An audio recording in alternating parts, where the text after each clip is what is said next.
안녕하세요. 지메입니다. 오늘 할 내용은 경매물건 분석 주거 게시판에 있는 배당 요구 철회한 선순위 전세권이라는 글에 대해서 보도록 하겠습니다. 아파트입니다. 경북 경주시에 나와 있는 아파트인데요. 공매에서는 가장 중요한 서류가 공매재산 명세서입니다. 경매에서는 매각물건 명세서라고 말을 하는데요. 이 공매재산 명세서는 경매에서 말하는 매각물건 명세서보다 좀 더 큰 범위입니다. 좀 더 많은 내용이 담겨 있죠. 여기에는 경매에서의 매각물건 명세서, 현황조사서, 그 다음에 플러스 알파의 내용들이 공매재산 명세서에 써져 있으므로 꼭 확인을 해보시고 공매재산 명세서는 마찬가지 매번 마찬가지겠지만 처음부터 끝까지 꼼꼼히 읽어보셔야 됩니다. 공매재산 명세서를 보시면요, 뭐 이런 내용들이 나와 있습니다. 물건에 관련된 내용, 그 다음에 점유관계에 관련된 내용 이게 나와 있는데요. 공매에도 개인정보보호법이 적용되면서 이런 식으로 별표가 이제 들어가기 시작했습니다. 그 전에는 다 보여 있었거든요. 그래서 이름도 전부 다 이제 별표로 좀 나오고 있는 부분이 있습니다. 해당 주소에 세대주가 존재하지 않음이라고 써 있는데 점유관계의 현황을 봐보니 회사 사택으로 사용 중이고 그 다음에 전세보증금 1억에 임대차 계약을 계약하여 회사 사택으로 이용 중입니다 라고 진술이 되어 있습니다. 보다시피 전입된 사람이 없습니다. 전입된 사람이 없으므로 회사 사택으로 사용함으로 아마도 임대차 계약을 했다고 하지만 전세권이 아닐까 추정을 해볼 수 있는데요. 일단 밑에 내용을 봐보시면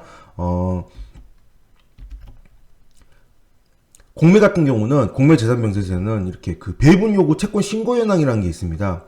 이게 경매에서는 배분 요구를 했다 안 했다 정도로만 나오고, 그리고 경매 신청권자의 경우에는 청구 금액이라는 금액이 나오고 그 외의 사람에 대해서는 나오지 않거든요. 근데 이제 현재 이 물건에 청구한 사람은 경주 세무서잖아요. 세무서의 청구 금액도 나오고, 그리고 그 외에 권리관계에 있는 사람들 중에 배분 요구를 한 사람들에 대해서 배분 요구 채권액을 전부 보여주는 게 공매재산명세서입니다. 이렇게 다 보여주고 있죠. 이게 공매재산명세서가 경매보다는 좀 더 좋은 점이라고 할 수 있습니다. 금액이 얼마나 돼 있는지 관련된 내용을 알 수 있으니까요. 전세권자인데 배분 요구를 했습니다. 배분 요구 채권 금액은 설정 금액이 1억이라는 뜻은 여기 설정일자 써 있잖아요. 등기부를 봐보시면 전세권 설정이 되어 있다는 거죠. 이 날짜에 설정 금액 1억 원에 대해서 설정이 되어 있다는 걸 표시를 하고 있고요. 그 다음에 배분 요구를 했고 배분 요구 채권 금액이 1억, 같은 동일한 1억을 배분 요구를 했다는 걸 알 수 있습니다. 2016년 1월 18일이니까요. 배분 요구 종기일이 2월 29일이니까 충분히 정상적으로 배분 요구 한 걸로 보이죠. 그랬다면 만약에 정상적으로 배분 이용을 했다면 당연히 전세권은 소멸하게 됩니다. 전세권은 순위에 상관없이 배분 요구를 했다면 무조건 소멸하는 게 전세권이거든요. 그래서 이 전세권은 일반적인 우리가 생각하는 임차인과는 좀 다른 개념으로 보셔야 됩니다. 전세권 같은 경우는 민법에 들어가는 거고요. 우리가 생각하는 그 대항력이 있는 임차인은 주택임대차 보호법에 들어가므로 좀 법이 다릅니다. 어쨌든 이 전세권 같은 경우는 배분 요구를 하면 얼마에 배분되든지 상관없이 무조건 소멸합니다. 무조건. 그런데 공매재산명세서의 밑에 좀 기타 사항에 좀 봐보시면 보다시피 2월 25일 날 채권 신고 및 배분 요구 철회를 제출했습니다. 또 그래서 배분 요구 철회를 제출했기 때문에 2월 25일 날이면 1월 18일 날 배분 요구를 하고 2월 25일 날 철회를 했다면 당연히 배분 요구 종기일 이내에 들어오죠. 그러므로 정상적으로 배분 요구 철회한 걸로 봐야 됩니다. 그래서 배분 요구가 안 된 걸로 봐야 되고, 배분 요구가 안 됐다면 전세권에 먼저 순위를 봐야 되는데요. 원래는 지금 보다시피 여기에 지금 원래 등기부로 봐야 되는데 여기 등기부 내용이 한눈에 볼 수 있게 나와 있으니까 설정일자 되어 있는 것 중에 가장 빠른 게 바로 전세권이고, 그 다음에 두 번째가 이 세무서의 압류입니다. 이랬을 경우 전세권이 그 말소기준 권리가 되는 경우에는 물건 전체에 대한 경매일 것, 그 다음에 최선순위가 가장 빠른 전세권일 것, 그 다음에 경매를 신청하거나 배당 요구를 했을 때입니다. 지금 이 물건의 원래 질처분의 배분 요구를 했을 때 따진다면 이 전세권은 전체에 대한 전세권이 맞고요. 그 다음에 이 날짜가 가장 빠르죠. 가장 빠르서 최선순위 설정 일자가 맞고요. 그 다음에 배분 요구를 했으면 이 전세권이 말소 기준 권리가 돼서 여기 소멸 전부 다 소멸되는 그런 상황이 됐어야 되는데 배분 요구가 철회됨으로 인해서 당연히 이 세 가지 조건 중에서 이걸 만족하지 않게 되는 거죠. 경매 신청은 압류권자가 했고요. 그 다음에 배당 요구를 처리를 했기 때문에 배당 요구를 하지 않는 것으로 보게 됩니다.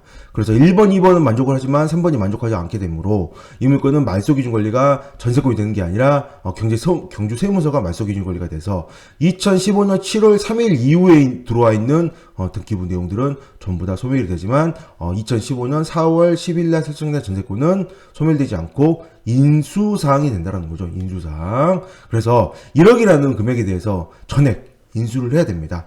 제가 흔히 쉽게 말해서 전세 끼고 집을 산다. 이런 경우처럼 보면 됩니다. 그래서 낙찰 받고 나서 낙찰 금액 이외에 추가적으로 1억이라는 비용이 들어가므로 이 물건의 감정가가 1억 1,800으로 나와 있는데요. 이게 만약에 시세라고 한다면, 감정평가는 시세 금액은 아니지만, 만약에 시세라고 한다면 1억을 인수를 해야 되니까 적어도 1,800보다는 훨씬 더 떨어져야만, 1억을 뺀 1,800보다는 훨씬 더 떨어져야만, 입찰이 가능한 물건으로 보이겠죠? 한참 더 많이 유찰이 되어야 되는 물건입니다. 자, 그리고 하나 더 여기다가 밑에 내용을 하나 추가를 해놨는데요.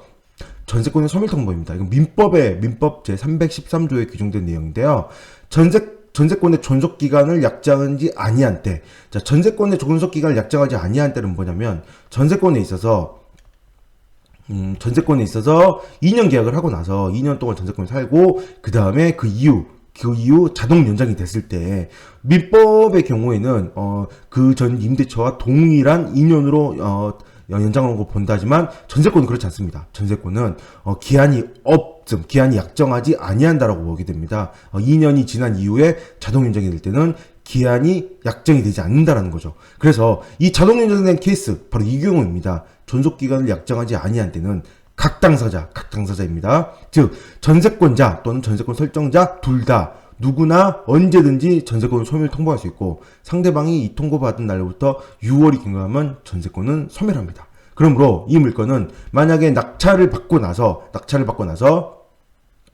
잔금 납부를 하게 된다면 낙찰을 받고 잔금 납부함과 동시에 전세권자에게 소멸 통보를 하게 되면 6개월 후에 계약이 종료되고 전세보증금 1억을 내주고 그 다음에 내보내면 되게 되는 거죠. 그래서 이거를 아셔야 소멸 통보를 빨리 할 수 있을지 말지를 결정을 하겠죠. 이 물건은 뭐 한참 더 많이 떨어져야 되는 그런 물건입니다. 전세권 알고 보니까 별거 없습니다. 또 그 다음에 공매에 대해서 좀 많이 어려워하시는 분들 많은데요. 경매나 압류재산 공매의 경우에는 보다시피 좀 표현하는 방식이 조금 경매랑 달라서일 뿐이지 말소기준 권리라는 것도 존재하고요. 권리분석, 전세권의 권리분석, 말소기준 권리, 뭐 이런 기타 등등 여러 가지 내용들이 동일하므로 권리분석하는 압류재산 공매의 경우에는 경매와 권리분석이 동일하다고 볼 수 있으므로 어렵지 않게 좀 표현 방식에 이렇게 표현이 될 뿐이지 어렵지 않게 접근하셨으면 좋겠습니다. 네, 오늘 여기까지 하겠습니다. 감사합니다.